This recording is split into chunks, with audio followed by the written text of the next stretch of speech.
আসসালামু আলাইকুম রহমতুল্লাহি অবরকাতুহু। সম্মানিত দর্শক, ২০২৫ সনের জুলাই মাসে এসে দেশে আবার হঠাৎ করে নতুন অস্থিরতা দেখা দিয়েছে। সাধারণত আমাদের দেশে যা হয় সেটি হলো কোনো একটা সরকারের যে উন্নয়ন সেটার একটা ক্রম উন্নতি থাকে অথবা অবনতি থাকে। তো সেই দিক থেকে ডক্টর মোহাম্মদ ইউনূসের যে গত ১০ মাসের যে শাসন ব্যবস্থা, সেই শাসন ব্যবস্থার ৩ টি দিক নিয়ে আলোচনা করা যেতে পারে। ১ম হলো যে তাকে নিয়ে জনগণের যে আশা এবং আকাঙ্ক্ষা ছিল এটি একেবারে রিভার্স, বিপরীতমুখী হয়েছে। আমরা ধারণা করেছিলাম যে তিনি একজন আন্তর্জাতিক ব্যক্তিত্ব, বিশ্ববরেণ্য ব্যক্তিত্ব, সম্মানিত ব্যক্তিত্ব। দেশ-বিদেশে তার অনেক সুনাম সুখ্যাতি এবং তার অসংখ্য বন্ধু রয়েছে। তো তাদের সহযোগিতায় তিনি বাংলাদেশের একটা ব্যাপক পরিবর্তন ঘটাবেন অর্থনৈতিক ক্ষেত্রে, প্রশাসনের ক্ষেত্রে, ন্যায়পরায়ণতার ক্ষেত্রে, সততার ক্ষেত্রে, সব মিলিয়ে এক অনন্য শাসন ব্যবস্থা তিনি উপহার দিবেন। এবং তার যারা সঙ্গী সাথী তারা প্রথম থেকে যেভাবে প্রচার চালাচ্ছিলেন যে মালয়েশিয়ার মাহাথির মোহাম্মদ তার বন্ধু, আমেরিকাতে তার বন্ধুর শেষ নেই, ফ্রান্সের প্রেসিডেন্ট ইমানুয়েল ম্যাক্রো তার খুবই ঘনিষ্ঠ বন্ধু, তারপরে তার টেলিফোনে সেই সংযুক্ত আরব আমিরাতের যে আমির তিনি বাংলাদেশিদের মুক্ত করে দেন, ইত্যাদি আরও অনেক কিছু। কিন্তু বাস্তবে আমরা যেটা দেখলাম যে তিনি যখন শাসন ক্ষমতায় এলেন সরকার প্রধান হিসেবে তিনি তার বন্ধুদের কারো কাছ থেকে এখন পর্যন্ত কোনো সহযোগিতা দূরের কথা, ক্ষেত্র বিশেষে এমন তুচ্ছ এবং তাচ্ছিল্যের শিকার হয়েছেন যেটা আমরা কল্পনা করা যায় না। খুব গুরুত্বপূর্ণ একটা বৈঠক ছিল ফ্রান্সে, এবং আপনারা জানেন যে তিনি ফ্রান্সে যে অলিম্পিক অনুষ্ঠিত হচ্ছিল সেই অনুষ্ঠানে আয়োজক কমিটির তিনি গুরুত্বপূর্ণ ব্যক্তি ছিলেন এবং প্রেসিডেন্ট ইমানুয়েল ম্যাক্রোর সঙ্গে তিনি জয়েন্টলি কাজটি করছিলেন, এবং সেই ফ্রান্স থেকে এসে তিনি রাষ্ট্র ক্ষমতায় বসলেন। তো সেই ফ্রান্সে যখন বাংলাদেশে একটা অনুষ্ঠান যোগ দেওয়ার কথা হলো এবং সেখানে সরকার প্রধানরা যাবেন, ডক্টর ইউনূসও যাবেন, আর তার বন্ধু ইমানুয়েল ম্যাক্রোর সঙ্গে তার দেখা হবে, কিন্তু তিনি অনেক চেষ্টা করে ইমানুয়েল ম্যাক্রোর সঙ্গে দেখা করতে পারলেন না, ফলে তিনি অভিমান করে গেলেনই না। ইংল্যান্ডে গিয়ে তিনি ব্রিটিশ প্রধানমন্ত্রীর সঙ্গে দেখা করতে পারলেন না, দেখা হলো না। এটি নিয়ে খুবই একটা বিব্রতকর অবস্থা তৈরি হয়ে গেল। তারপরে আরও অনেক কিছু আন্তর্জাতিক অঙ্গনে আমরা যা আশা করেছিলাম এটা ঘোড়ার ডিম, কিছুই হয়নি। দেশের মধ্যে ধারণা করা হয়েছিল যে তিনি লোভ লালসার ঊর্ধ্বে, কিন্তু বিশ্ববিদ্যালয়ে নেওয়া, গ্রামীণ ব্যাংকের যে সরকারি শেয়ার কমিয়ে নিজের শেয়ার বাড়িয়ে দেওয়া, এরকম নানা রকম কর্মকাণ্ডের কারণে তার সম্পর্কে জনগণের যে আস্থা বিশ্বাস এটা ধীরে ধীরে নামতে শুরু করেছে। এরপর তার যে বয়স আমরা ধারণা করেছিলাম যে না, অ্যাটলিস্ট সে আসলে ওই সময়টাতে একটা যুবকের মতো কাজ করবেন, এটা হয় না। তিনি তার সাথে যারা তরুণ রয়েছেন সেই তরুণরা তাকে সহযোগিতা করবেন এবং তিনি তরুণদের সহযোগিতা নিয়ে রাষ্ট্র সুন্দরভাবে পরিচালনা করবেন। কিন্তু একই মানে শেখ হাসিনার যে সকল তরুণ মন্ত্রী ছিলেন তারা যে সকল মানে ব্যর্থতা অনিয়ম করেছেন, দেখা গেল যে ডক্টর মোহাম্মদ ইউনূসের তরুণ সঙ্গী সাথীরা তারা তো বটেই, তাদের যে চাকর বাকর যারা আছে সে চাকর বাকরদের পেছনে শত শত কোটি টাকার অনিয়ম মাত্র ১ মাসের মাথায়, ২ মাসের মাথায় সারা দেশ একটা সিসি রব পড়ে গেছে। তো এই গেল অ্যাডমিনিস্ট্রেটিভ ফেইলিয়ার, কোথাও কাজের কোনো সমন্বয় নেই। মিলিটারির সঙ্গে পুলিশের, পুলিশের সঙ্গে সচিবালয়ের, পুলিশ হেডকোয়ার্টারের সঙ্গে থানাগুলোর, এসপি অফিসগুলোর, মানে এখানে বিএনপির টানাটানি, জামাতের টানাটানি, এনসিপির টানাটানি। মানে আগে তো শুধু ছাত্রলীগ এখানে গুরুত্বপূর্ণ ভূমিকা পালন করত, কিন্তু এখন দেখা গেল যে বিএনপি, জামাত, এনসিপি তারা নিজেরা এই গুতুগুতি করছে এই বিষয়গুলো নিয়ে। আর এই সমস্ত দায়ভার পড়েছে ডক্টর মোহাম্মদ ইউনূস সরকারের উপর, ফলে পুরো তার সরকারের যে ইমেজ এটি ক্ষুণ্ণ হচ্ছে এবং আইন শৃঙ্খলা ক্রমশ অবনতির দিকে যাচ্ছে। ব্যবসা বাণিজ্য অবনতির দিকে যাচ্ছে। আর মাঝে মধ্যে ডক্টর মোহাম্মদ ইউনূসের যারা লোকজন রয়েছেন তারা এই চন্দ্র বিজয় হয়েছে, এই মঙ্গল গ্রহ বিজয় হয়েছে, এই স্টার্লিংক এসে গেছে, এরপরে এটা হবে ওটা হবে, এত বিলিয়ন ডলার বিদেশ থেকে আসবে, ইনভেস্টমেন্ট হবে, এই সাবমিট হবে, ওইটা হবে, মানে নানা রকম কথাবার্তা। কিন্তু প্রকৃতপক্ষে দেখা গেল যে আসলে আমাদের যে দেশীয় যে শিল্প কলকারখানাগুলো আছে এগুলোর চাকা ঠিকমতো ঘুরছে না। কোথাও টাকা নেই, কোথাও গ্যাস নেই, কোথাও দুর্নীতি দমন কমিশনের যন্ত্রণা, কোথাও এনবিআরের যন্ত্রণা, কোথাও কাস্টমসের যন্ত্রণা, সব মিলিয়ে পুরো শিল্পখাত ব্যবসা বাণিজ্য হজ বরল তছনছ হয়ে গেছে। তখন এই অবস্থা থেকে মুক্তি পাওয়ার জন্য জনগণ বলছে নির্বাচন দরকার, যারা রাজনৈতিক দল তারাও নির্বাচন চাচ্ছে। তো এরকম যখন একটা টানা হেঁচড়া চলছে এর মধ্যেই আমাদের এই নতুন সরকারের বর্ষপূর্তি হবে। তো সেই বর্ষপূর্তি নিয়ে সরকার ৩টি দিবস ঘোষণা করার চেষ্টা করলেন। এর মধ্যে একটি দিবস হলো নতুন বাংলাদেশ দিবস, অর্থাৎ আগস্ট মাসের ৮ তারিখে যেদিন ডক্টর মোহাম্মদ ইউনূস শাসনভার গ্রহণ করেছেন, ক্ষমতা গ্রহণ করেছেন, ওই দিনটিকে একটি নতুন বাংলাদেশের দিবস ঘোষণা করার জন্য সরকার সিদ্ধান্ত হলো এবং ব্যাপক সমালোচনা, এমনকি ওনার যারা ঘনিষ্ঠজন, ওনার যারা নিয়োগকর্তা, সেই ছাত্র সমাজ বিক্ষোভে ফেটে পড়ল। তারা বলল একই কথা, যদি নতুন বাংলাদেশ ঘোষণা দিতে হয় সেটা শেখ হাসিনার যে চলে যাওয়ার দিন, ক্ষমতা হারানোর দিন, সেদিন হতে পারে, অর্থাৎ আগস্ট মাসের 5 তারিখে। কিন্তু আগস্ট মাসের 8 তারিখে কি করে নতুন বাংলাদেশ হলো? উনি তো শুধু ভিনি ভিডি ভিসি আসলেন, দেখলেন আর ক্ষমতায় বসে গেলেন। এর বাইরে তো ওনার কোনো কিছু নেই।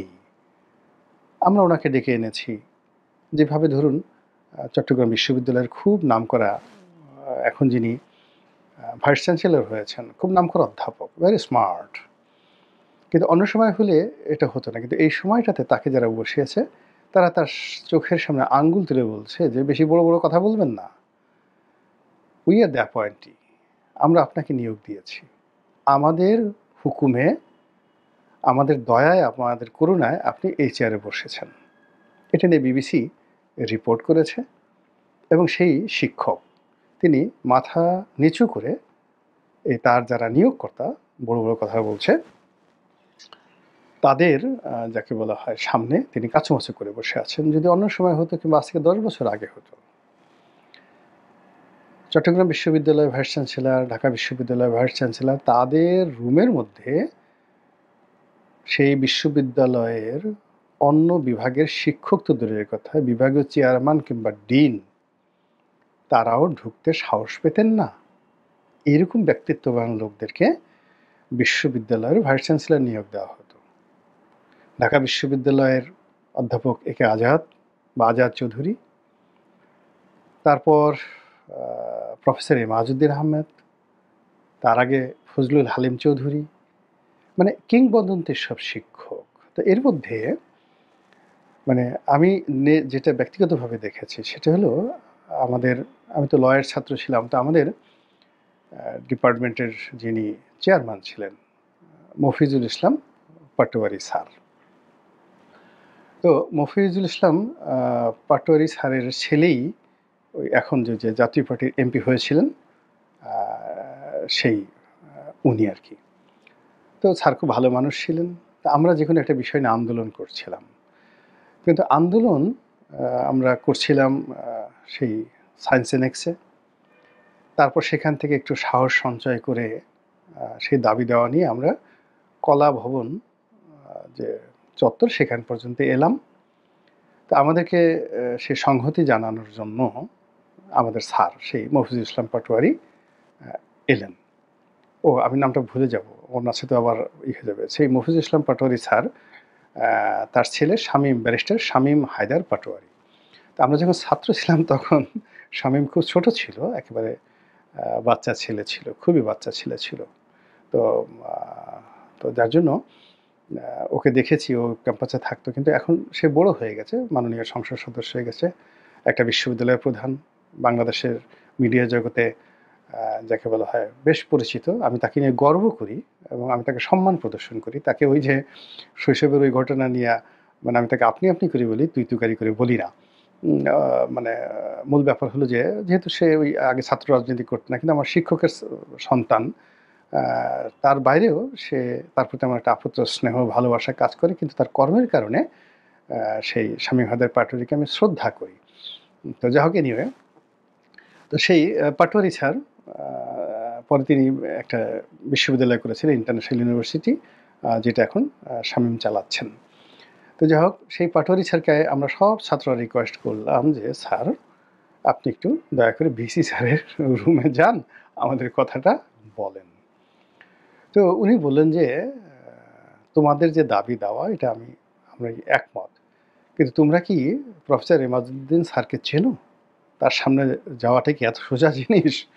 স্যারকে আমরা শত চেষ্টা করে কয়েকশো ছেলে-মেয়ে শত রিকোয়েস্ট করেও আমরা সেই ভিসি স্যারের রুমে তাকে পাঠাতে পারলাম না দেখা করার জন্য।" তো এটা ছিল ঢাকা বিশ্ববিদ্যালয় ভাইস চ্যান্সেলরের জমানায় এবং আ এটা বিএনপির জমানাতে অবশ্যই, এবং সেই আ যাকে বলা হয় একজন ভাইস চ্যান্সেলরের সম্মান। এনিওয়ে, তো সেটা এখন কোথায় চলে গেছে? কোথায় চলে গেছে? একইভাবে ডক্টর মোহাম্মদ ইউনূসের যে office, say office of the prime minister. এখানে শেখ হাসিনা ছিলেন, বেগম জিয়া ছিলেন। কিন্তু আমি তাদের কথা বলব না। আমি ওই অফিসে যাদেরকে দেখেছি, মানে প্রধানমন্ত্রী হিসেবে যাদেরকে দেখেছি, মওদুদ আহমেদ সাহেবকে দেখেছি, কাজী জাফর আহমেদকে দেখেছি, মিজানুর রহমান চৌধুরীকে দেখেছি একজন সাংবাদিক হিসেবে। তো আ প্রধানমন্ত্রী হিসেবে তারা সরকার প্রধান ছিলেন ওই প্রেসিডেন্সিয়াল ফর্ম গভর্নমেন্টের অধীনে। সাজিদুর রহমান সাহেবকে দেখেছি। আ কিন্তু আ এরশাদ জামানাতে যারা হয়েছেন, বিশেষ করে মিজানুর রহমান চৌধুরী সাহেব থেকে শুরু করে পরবর্তীতে যারা প্রধানমন্ত্রী হয়েছেন তাদেরকে ঘনিষ্ঠভাবে দেখেছি ইন অফিস, তাদের অফিসে এবং তাদের বাসায়। কি তাদের লেখাপড়া, মানে কি তাদের রাজনৈতিক প্রজ্ঞা। একজন মিজানুর রহমান চৌধুরী এই যে কত বড় কিংবদন্তি রাজনীতিবিদ। আমাদের দুর্ভাগ্য যে আমরা তাদেরকে নিয়ে গবেষণা করি না। আ আমাদের উচিত এই যে তাদের ভাষণগুলো, একজন কাজী জাফর আহমেদ কিংবা মওদুদ আহমেদ, মানে তারা যে কি পরিমাণ লার্নেড ছিলেন। আ উপপ্রধানমন্ত্রী হিসেবে সেখানে শাহ মোয়াজ্জেম সাহেব ছিলেন। শাহ মোয়াজ্জেম সাহেবের সঙ্গে যারা চলেছেন আপনি কল্পনাই করতে পারবেন না। কি তাদের মেধা। সেই অফিসে এখন ডক্টর মোহাম্মদ ইউনূস বসে আছেন। আর তিনি এখন সরকার প্রধান। তো সরকার প্রধান হিসেবে যদি ধরেন আ তাহলে আ তার এই অফিসটি এখন জিয়াউর রহমানের সঙ্গে তুলনা, বঙ্গবন্ধুর সঙ্গে তুলনা, বঙ্গবন্ধুর চেয়ারের সঙ্গে তাকে তুলনা করতে হবে। সাজিদুর রহমান সাহেবের সঙ্গে তাকে তুলনা করতে হবে। এরশাদ সাহেবের সঙ্গে তাকে তুলনা করতে হবে। আমি যদি খালি এরশাদ সাহেবের সঙ্গে তাকে তুলনা করি, আমি একটা ক্ষুদ্র মানুষ, ক্ষুদ্র মানুষ।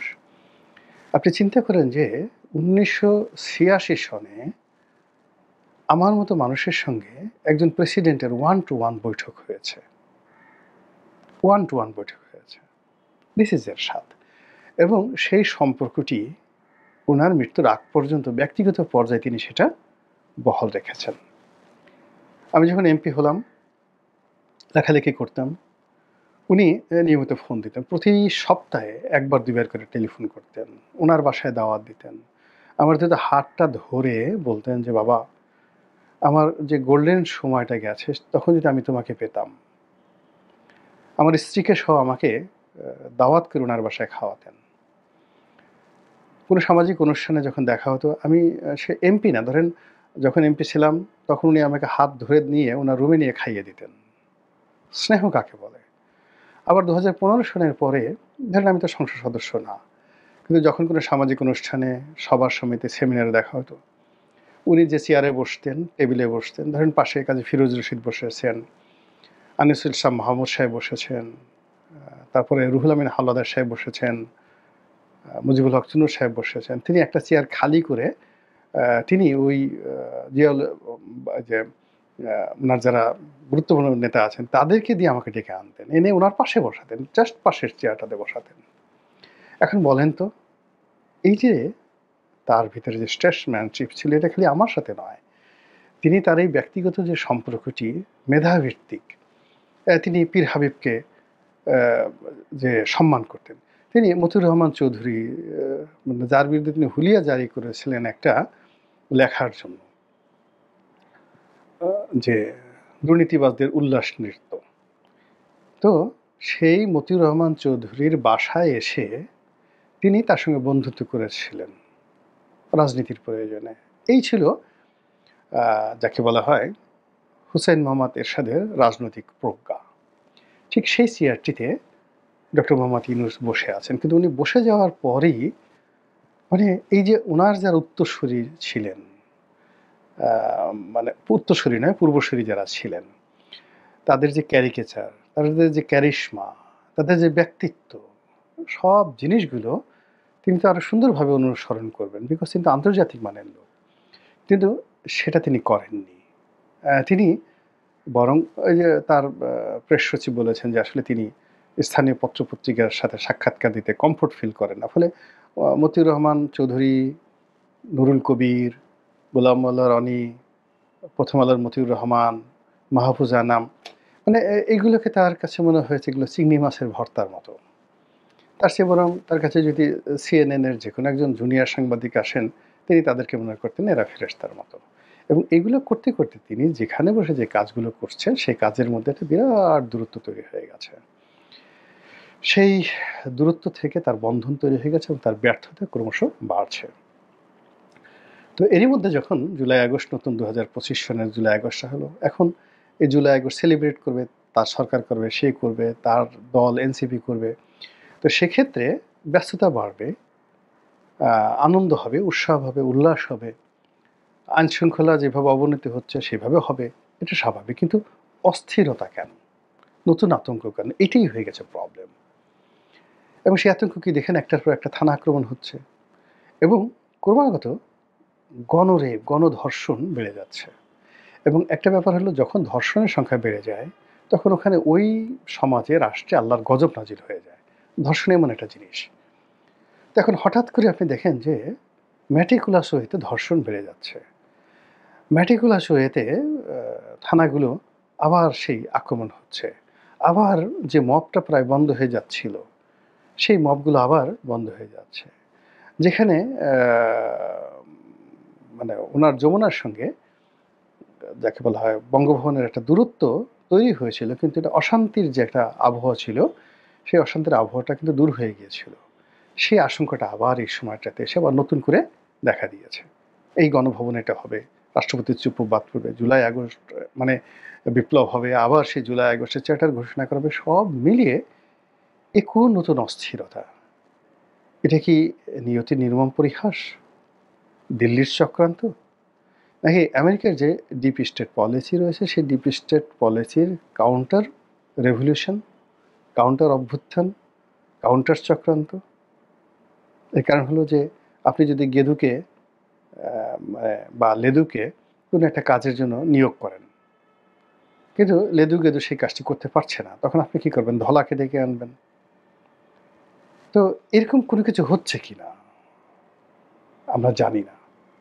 আমরা সাধারণ মানুষ চাই না মাগো রাজা হতে, রাজা হওয়ার স্বাদ নাই মাগো, দুবেলা যেন খেতে পাই। ক্ষুদ্র জীবন, আমি ব্যক্তিগতভাবে আল্লাহ রব্বুল আলামিন অনেক কিছু দিয়েছেন খুব অল্প বয়সে। এ জীবনে সেই যে 1982 সন থেকে রাজা বাদশা হাতি ঘোড়া দেখে আসছি, দুটো ডাল ভাত খাচ্ছি, সব জিনিসই মানে জীবনের কোনো অপ্রাপ্তি নেই, এমন কোনো আকর্ষণ নেই যেটা আবার আমাকে পেতে হবে। এমপি হয়েছি, মন্ত্রীদেরকে দেখেছি, প্রধানমন্ত্রীকে দেখেছি, মনে হয়নি যে আমার ওটা হওয়া দরকার। এমপি হয়েছে, আবার মনে হয় না যে দ্বিতীয়বার হওয়া দরকার। ফলে যা কিছু করছি আনন্দ থেকে করছি, বিবেক থেকে করছি, বোধ থেকে করছি, দেশের জন্য করছি, কোনো স্বার্থ নেই। দেশটা ভালো থাকুক, দেশটা অস্থিরতা মুক্ত হোক, এটাই প্রার্থনা করি। আসসালামু আলাইকুম রহমতুল্লাহি ওয়া বারাকাতুহু।